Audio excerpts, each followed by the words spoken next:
Hello guys, आज हम पढ़ेंगे expression for efficiency of diesel cycle. पिछले वीडियो में हमने पढ़ा था expression for efficiency of auto cycle. आज हम पढ़ेंगे डीजल साइकिल की एफिशिएंसी का एक्सप्रेशन कैसे ड्राइव करते हैं। तो आइए स्टार्ट करते हैं। उससे पहले हम बना लेते हैं पीवी डायग्राम और टीएस डायग्राम, जैसा हमने बनाया था ऑटो साइकिल में। Auto cycle constant pressure constant volume cycle थी। जो डीजल साइकिल है वो कांस्टेंट प्रेशर पे वर्क करती है। तो देखिए, हम पहले बना लें पीवी प्रेशर और वॉल्यूम डायग्राम। वाई एक्सेस पे प्रेशर ले लिया, एक्स एक्सेस पे हम ले लेंगे वॉल्यूम। सेम जैसा पीवी डायग्राम है वैसा ही बना लेंगे TS diagram, temperature entropy diagram. Temperature ले लिया वाई एक्सेस पे और एक्स एक्सेस पे ले लेंगे एंट्रोपी। एंट्रोपी को एस से डिनोट करते हैं। ठीक, चलिए ग्राफ बना लेते हैं। अब हमने जब वर्किंग पढ़ी थी तो देखा भी था कि जो डीजल साइकिल है वो उसका पीवी डायग्राम कैसा बनता है। मैं बनाता हूँ फिर आपको समझाता हूँ। देखिए, इसमें टोटल 2 आइसेंट्रोपिक प्रोसेस होती हैं और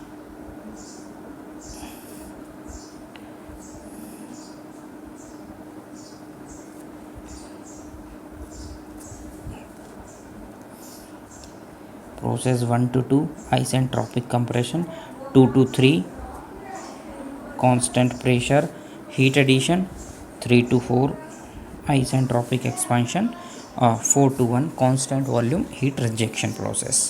ठीक, चलिए ऐसे ही टीएस डायग्राम बना लेते हैं। जो आइसेंट्रोपिक प्रोसेस हैं वो यहाँ पे वर्टिकल लाइन से डिनोट होंगी।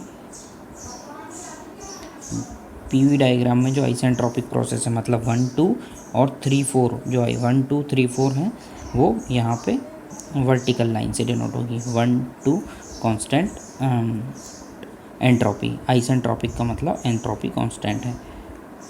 S1 और S2 की वैल्यू सेम है दोनों पॉइंट पे। 1 2, ये हो गया 3 4।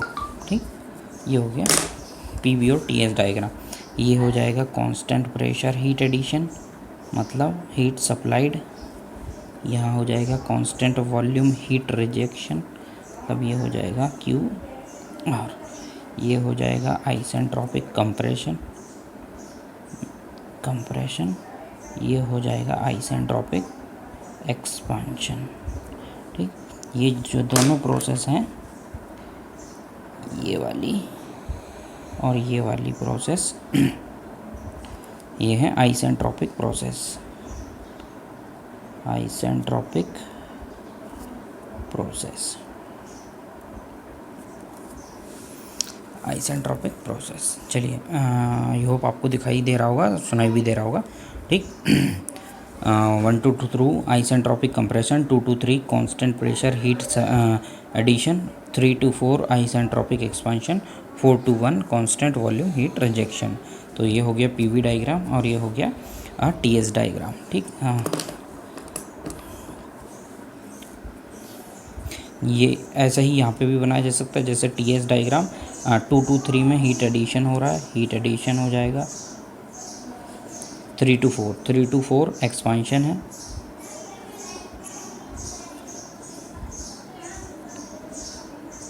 4 to 1 हीट रिजेक्शन है। ठीक, ये ठीक, आगे हम बढ़ें तो इसमें भी 4 प्रोसेस हैं। Process 1 to 2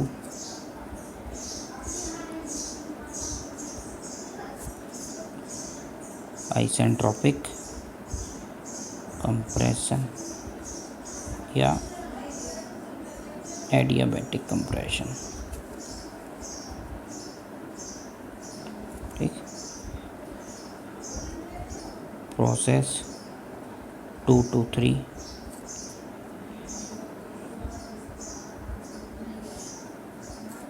constant pressure heat addition, heat addition.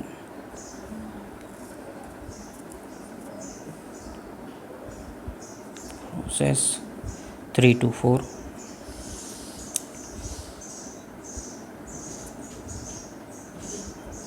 Isentropic expansion, या हम कह सकते हैं adiabatic expansion, adiabatic expansion. Last है process 4-1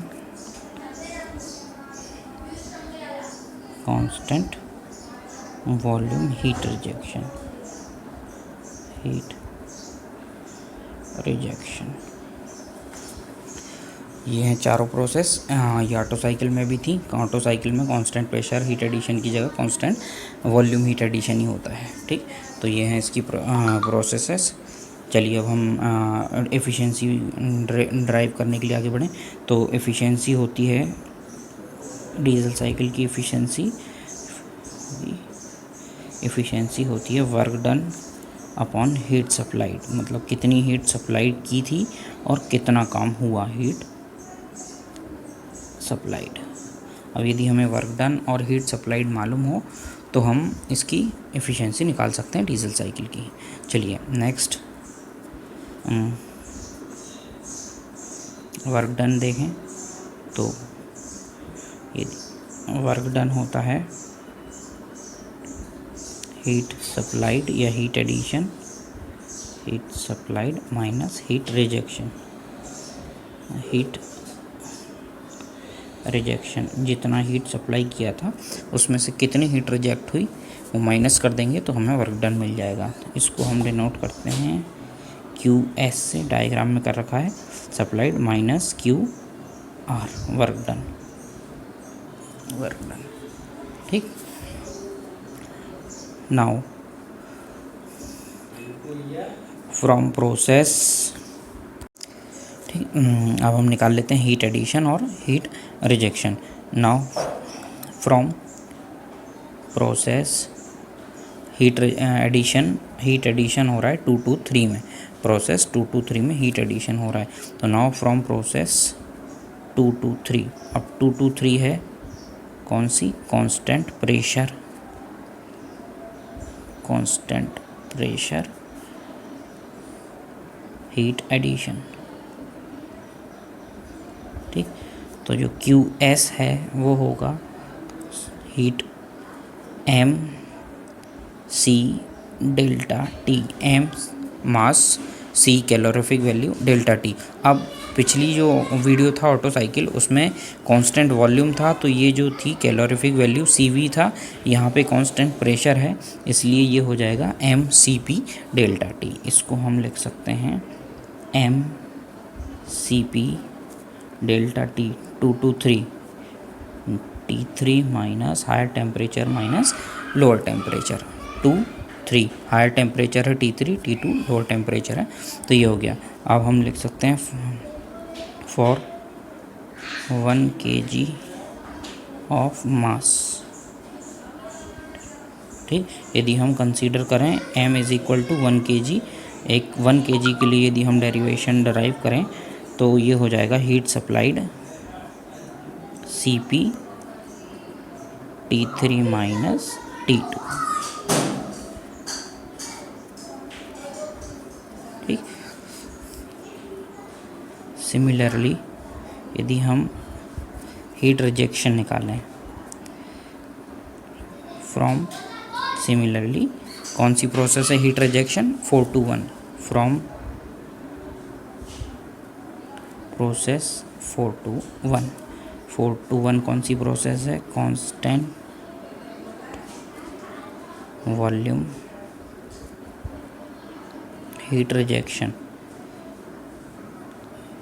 constant volume heat rejection. तो हीट रिजेक्शन QR से दिया जाएगा, ये होती है MC डेल्टा T, क्योंकि हम M 1 kg कंसीडर कर रहे हैं तो, और कांस्टेंट वॉल्यूम का मतलब ये हो जाएगा CV 1, मास हमने 1 kg कंसीडर किया है, कैलोरीफिक वैल्यू कांस्टेंट वॉल्यूम है इसलिए CV, और डेल्टा T 4 और 1 प्रोसेस के लिए देखें तो T4 हायर टेम्परेचर है देन T1, तो ये हो जाएगा T4 माइनस T1। ठीक, तो हम QR कह सकते हैं CV T4 माइनस T1,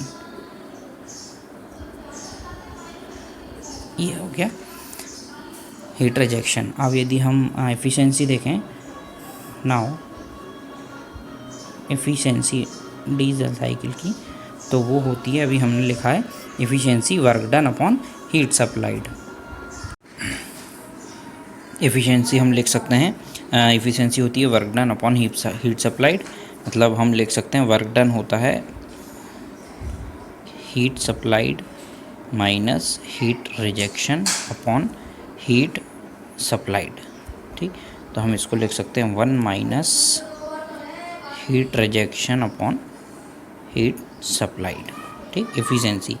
और इसी को यदि हम टेम्परेचर के फॉर्म में लिखना चाहें तो ये हो जाएगा 1 minus heat rejection CV T4 minus T1 upon heat supplied CP T3 minus T1। ठीक, ये हो गया टेम्परेचर के फॉर्म में। चलिए अब मैं इसको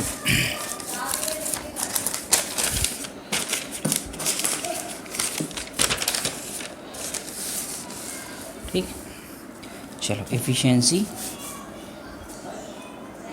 डीजल साइकिल की एफिशिएंसी ये होगी 1 माइनस CV, जो अभी हमने लिखा T4 minus T1 upon CP T3 minus T2 T3 minus T2। ठीक, अब सिंस CP अपॉन CV होता है गामा। ठीक, तो ये जो एफिशिएंसी है डीजल साइकिल की ये हो जाएगी 1 माइनस 1 अपॉन गामा। ये रेसिप्रोकल है, CV अपॉन CP है, CP अपॉन CP होता है गामा, और यहाँ पे है CV अपॉन CP, तो ये जो है 1 अपॉन गामा हो जाएगा। तो अब जो एफिशिएंसी है वो हो जाएगी टेम्परेचर के फॉर्म में T4 minus T1 upon T3 minus T2।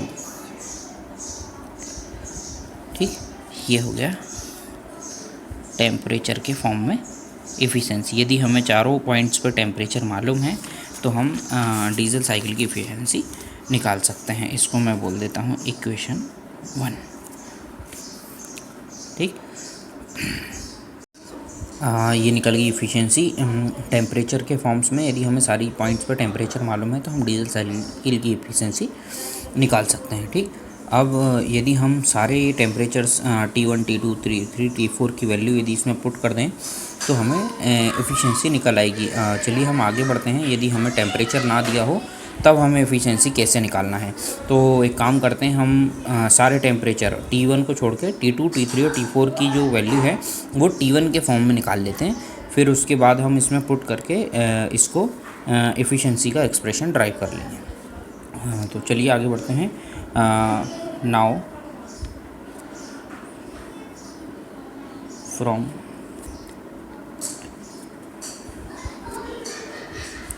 Process 1 to 2। 1 to 2 कौन सी प्रोसेस है? 1 to 2 हमने PV डायग्राम से देखें तो 1 to 2 है आइसेंट्रोपिक कंप्रेशन।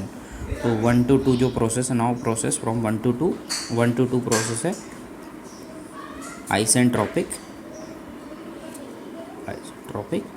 कंप्रेशन।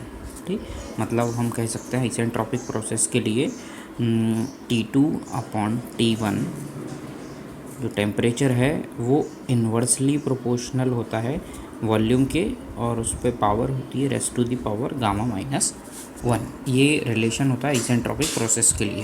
ठीक, टेम्परेचर और वॉल्यूम के बीच में। तो ये हो गया। अब क्योंकि हमें मालूम है V1 upon VR, since we know that V1 upon V2 is equal to R compression ratio, total volume upon clearance volume. V1 total volume upon clearance volume is equal to compression ratio होता है ना।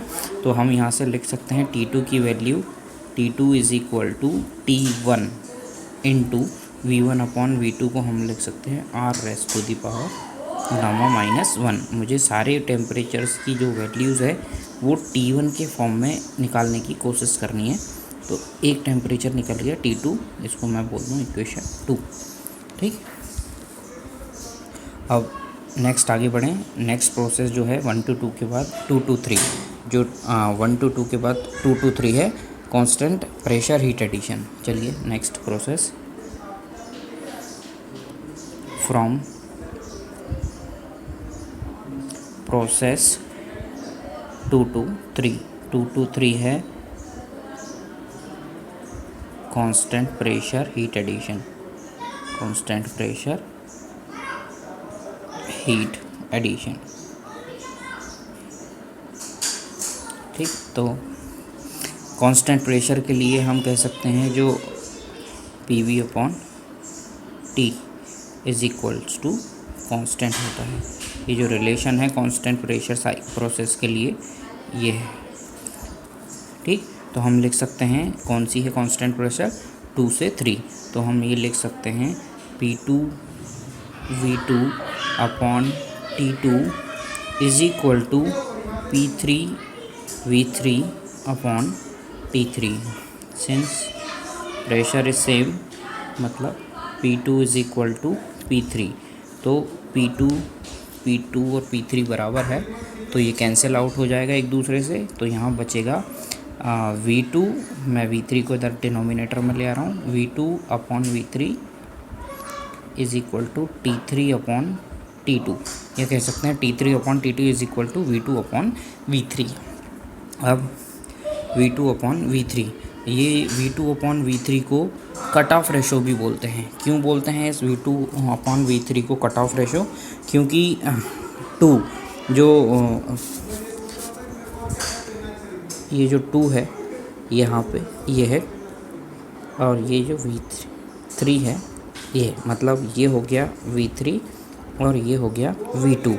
2 पे जो volume की condition है, यहाँ से heat addition होना स्टार्ट होता है कहाँ तक, V3 तक। मतलब जो प्रोसेस है, जो फ्यूल है वो 2 से 3 में ऐड होता है। 2 से स्टार्ट होता है ऐड होना और 3 पे एंड हो जाता है, मतलब कट ऑफ हो जाता है यहाँ पे फ्यूल।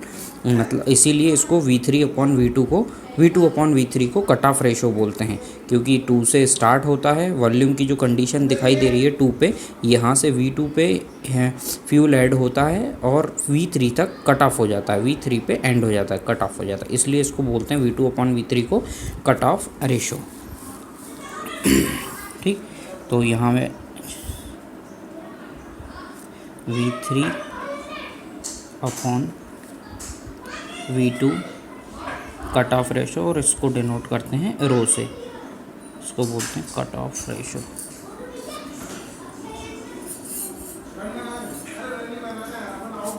Cut off ratio. अब मैं इसको T3 अपॉन T2, और ये हो जाएगा रो V2। थोड़ा सा इसको सिंपली ही रखते हैं, इसको ऐसा ना करके कोई ट्रिक नहीं है। देखिए थोड़ा सा ध्यान से, ये मैं T3 को इस तरफ ले जा रहा हूँ, तो ये हो जाएगा इक्वेशन T3 अपॉन T2। इसको काट देते हैं, थोड़ा सा आसान होगा, थोड़ा आसान ही रखते हैं।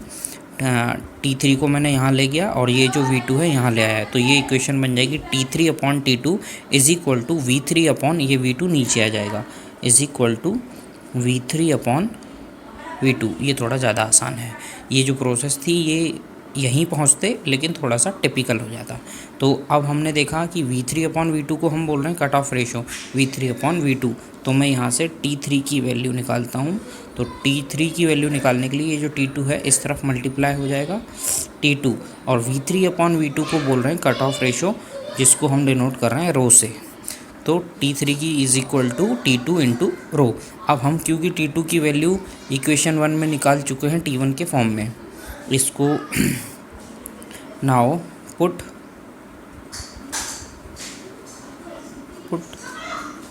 The value of T2, then ये हो जाएगा T3 की वैल्यू हो जाएगी, T2 हो गया T1, T2 है T1 into R raise to the power gamma -1, ये होगी T2 की वैल्यू, और इंटू रो। T2 इंटू रो था, T2 की value T1 are raise to the power gamma minus one, T1 are raise to the power gamma minus one, ये into rho as it is. तो T3 की value भी हमने T1 के form में निकाल ली। इसको मैं इक्वेशन नेक्स्ट 3 दे देता हूँ। ठीक, नाउ फ्रॉम प्रोसेस आगे बढ़ें। फ्रॉम प्रोसेस हम 1 से 2 हो गया, 2 से 3 हो गया, अब चलते हैं 3 से 4 की तरफ। 3 to 4। अब जो 3 to 4 प्रोसेस है वो डायग्राम से देखें तो 3 to 4 आइसेंट्रोपिक प्रोसेस है, आइसेंट्रोपिक एक्सपांशन, आइसेंट्रोपिक एक्सपांशन। ठीक, तो मैं यहाँ लिख सकता हूँ जो 3 to 4 प्रोसेस है वो है आइसेंट्रोपिक प्रोसेस या आइसेंट्रोपिक एक्सपांशन या एडियाबैटिक एक्सपांशन। ठीक, तो आइसेंट्रोपिक प्रोसेस के लिए जो टेम्परेचर और वॉल्यूम का रिलेशन है वो है T3/T4, T3/T4 higher temperature, T3 higher temperature, T4 lower temperature. T3/T4 volume reciprocal volume होता है, मतलब V4/V3 raise to the power gamma minus one. यह है टेम्परेचर और वॉल्यूम का रिलेशन आइसेंट्रोपिक प्रोसेस के लिए। ठीक, अब क्योंकि T4 जो है पीवी डायग्राम से समझें देखें तो 4 और 1 जो वॉल्यूम की वैल्यू है यहाँ पे V1 is equal to V4 है। तो हम यहाँ पे लिख सकते हैं जो T3/T4 की वैल्यू है V4/V3 raise to the power gamma minus one, इसको हम ऐसा भी लिख सकते हैं V4 को V1/V3 raise to the power gamma minus one, ऐसा भी लिख सकते हैं। ठीक, चलिए तो आगे बढ़ें थोड़ा सा।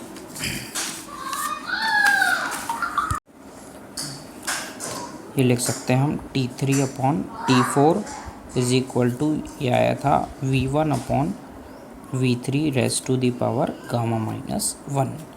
अब मैं इसको ऐसे भी लिख सकता हूँ V1/V2 इंटू V2/V3, ऐसा लिखते हैं। तो ये V2 से V2 कैंसिल आउट हो जाएगा, अल्टीमेटली ये रहेगा V1/V3, V1/V3। ठीक, चलिए तो आगे बढ़ें। V1/V2 जो है वो है कंप्रेशन रेशो, T3/T4 की जो वैल्यू है ये हो जाएगा V1/V2, ये होता है R कंप्रेशन रेशो, और हमने पीछे देखा था कट ऑफ रेशो जो है V3/ ये, since V1/V2 is equal to R compression ratio and V3/V2 ये है कट ऑफ रेशो, और इसको डिनोट करते हैं रो से। ठीक, तो ये V1/V2 तो R हो गया। अब ये है V2/V3, जबकि जो कट ऑफ रेशो है वो होता है V3/V2, मतलब ये इसका रेसिप्रोकल है। तो ये जो V2/V3 की वैल्यू हो जाएगी वो हो जाएगी यहाँ से, यदि हम यहाँ से देखें तो ये V2/V3 रेसिप्रोकेट कर दिया तो ये हो जाएगा 1/रो। ठीक, तो V2/V3 इज इक्वल टू हो जाएगा 1/रो। तो यदि यहाँ से 1/रो वैल्यू पुट करेंगे तो ये हो जाएगा rho raise to the power gamma minus one. ठीक, ये हो गया। अब यदि मुझे यहाँ से T4 की वैल्यू निकालनी है, तो T4 की वैल्यू निकालनी है तो ये T4 यहाँ चला जाएगा और ये जो पूरा है वो यहाँ आ जाएगा, जो होल वैल्यू है, जो पूरी वैल्यू है वो डिनोमिनेटर में आ जाएगी T3 के। तो मैं लिख सकता हूँ इसको T3/T4 is equal to T3/R raise to the power gamma minus one, इसको मैंने सेपरेट कर दिया इन upon gamma raise to the power rho raise to the power gamma minus one. ये गामा माइनस वन इस पे भी था पावर और रो पे भी थी, तो मैंने दोनों को सेपरेट कर दिया। अब मैं T3 की वैल्यू इसमें इक्वेशन जो पीछे निकाली थी हमने वहाँ से इस इक्वेशन में पुट करता हूँ। तो T3 की वैल्यू थी T1 into R raise to the power gamma minus 1 into rho. ये हमने पीछे इक्वेशन में निकाल रखी है। ठीक, पेज पलटा के देख लेते हैं। T3 की वैल्यू ये रही, T3 की value T1 are raise to the power gamma minus 1 into rho from equation 3। यहाँ लिख लेते हैं फ्रॉम इक्वेशन 3। ठीक, चलिए ये T4 इज इक्वल टू हो गया T3 की वैल्यू T1 के फॉर्म में T1 into R raise to the power gamma minus 1 into rho upon ये नीचे था R raise to the power gamma minus 1 as it is, और ये जो नीचे वाला है जब ये ऊपर जाएगा तो ये यहाँ पर मल्टीप्लाई इनटू में आ जाएगा rho raise to the power gamma minus 1। ठीक, अब r raise to the power gamma minus 1 से r raise to the power gamma minus 1 cancel out, तो T4 की वैल्यू हो जाएगी T1।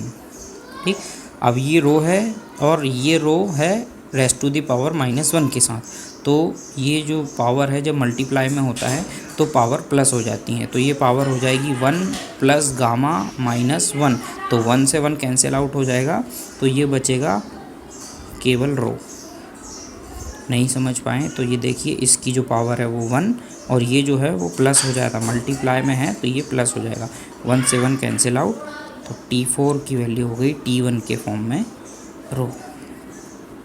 नेक्स्ट इक्वेशन जो भी है पीछे थी 3, ये है इक्वेशन 4। ठीक, नाउ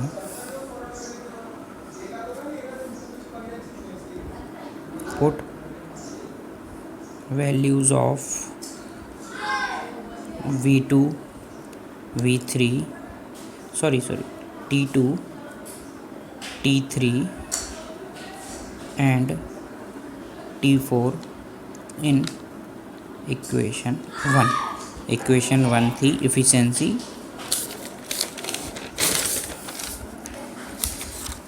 ये है इक्वेशन 1। इसमें हम T4 T3 T2 की वैल्यू T1 के फॉर्म में पुट करेंगे।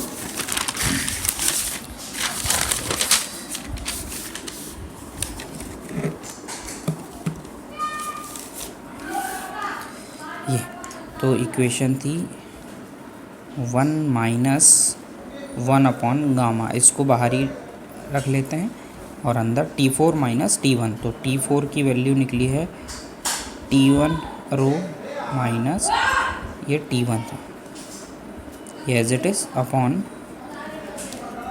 इक्वेशन थी T3 माइनस T2, तो T3 की value T1 are raise to the power gamma minus 1 into rho, ये T3 की वैल्यू थी T1 के फॉर्म में माइनस T2 की वैल्यू है T1 are raise to the power gamma minus 1। ये है, ये इक्वेशन बना। ठीक, अब आगे इसको सिंप्लीफाई करें तो 1 माइनस 1 अपॉन गामा बाहर रहेगा, ऊपर से T1 कॉमन ले लिया तो यहाँ बचेगा ब्रैकेट में रो माइनस 1 अपॉन नीचे से यदि हम T1 और R raise to the power gamma minus 1 common लें तो अंदर बचेगा रो माइनस 1, यहाँ पे सॉरी ये पावर के साथ था। ठीक, तो ये पावर के साथ आएगा, ये बचता है, तो T1 से T1 कैंसिल आउट। अब ये जो इक्वेशन सिंप्लीफाई करें तो एफिशिएंसी हो जाएगी 1